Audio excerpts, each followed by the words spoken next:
Le samedi 4 octobre 2008, la commune de Lattes fête la fermeture définitive du dépôt d'ordures du Tot. Cyril Meunier, maire de Lattes et vice-président de l'Agglo, avait l'immense joie d'annoncer cette nouvelle.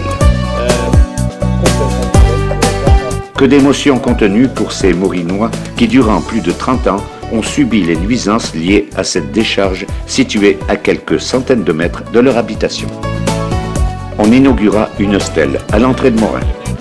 Cette stèle, nous l'espérons, saura rappeler aux générations futures qu'on ne doit pas faire n'importe quoi au détriment de la nature. Mais ce jour-là, la joie était inscrite sur tous les visages. Un grand bonheur, parce que vraiment ce quartier de Morin a vraiment souffert de cette décharge depuis plus de 40 ans, donc c'est vraiment une grande joie aujourd'hui d'arriver à la fin des fins, c'est-à-dire la fin du quai de transfert, parce que c'était surtout ça ces derniers mois qui faisait encore une plaie un peu encore ouverte. On espère vraiment fermer aujourd'hui.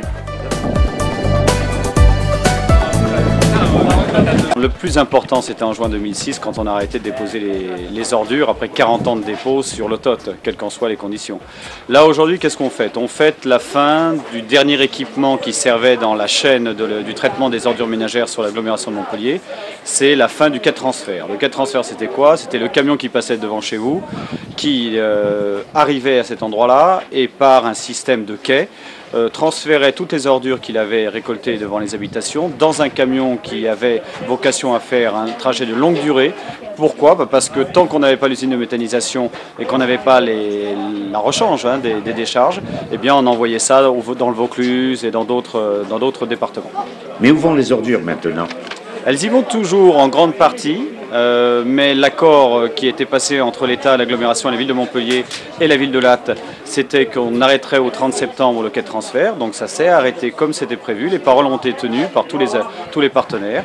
Et le quai de transfert de Vendargues le nouveau quai de transfert de Vendargues prend le relais. Il y a encore de l'exportation et une très grosse partie, de jour en jour, de plus en plus, est traitée par l'usine de méthanisation qui se trouve à Montpellier.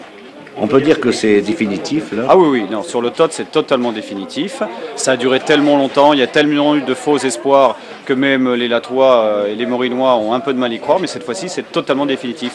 Au même titre qu'en juin 2006, quand je disais qu'il n'y aurait plus un sac de poubelle de déposer sur le Tot, beaucoup y mettaient énormément de doutes, et pourtant, il n'y en a pas eu un seul qui a été déposé depuis sur le Tot. C'est fini.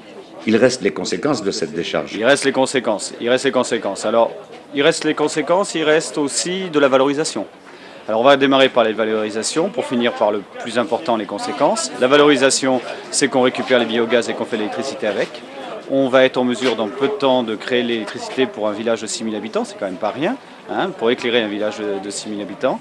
Et puis, on va valoriser cette montagne, quitte à ce qu'elle soit là, autant essayer de la paysager pour qu'elle participe au paysage réel de notre sud, Lattois et de l'agglomération. Alors les conséquences, par contre, beaucoup plus graves, c'est qu'on a déposé pendant 40 ans et pendant les 30 premières années, sans vraiment beaucoup de précautions, sur le Tot des déchets.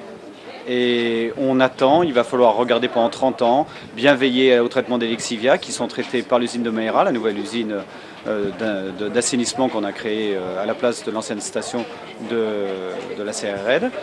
On va veiller à ce qu'il n'y ait pas trop d'effondrement et puis on aura une veille permanente avec les services de l'État, les services de l'agglomération sur les conséquences de pollution liées à la décomposition de ces déchets.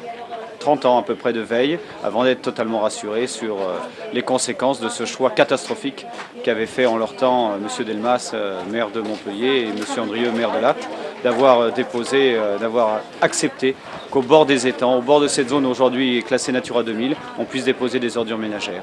40 ans pour s'en sortir, c'est énorme. Nous avons participé avec mon groupe à la fin des négociations. On a fait en sorte que cela puisse se faire en moins de 5 ans. Je n'en tire pas plus de gloire que cela, mais je suis ravi d'avoir participé pendant des heures et des heures de négociations, aussi bien à la préfecture qu'à l'agglomération, à la fin de ce calvaire que portaient Morin et Lattes. Voilà.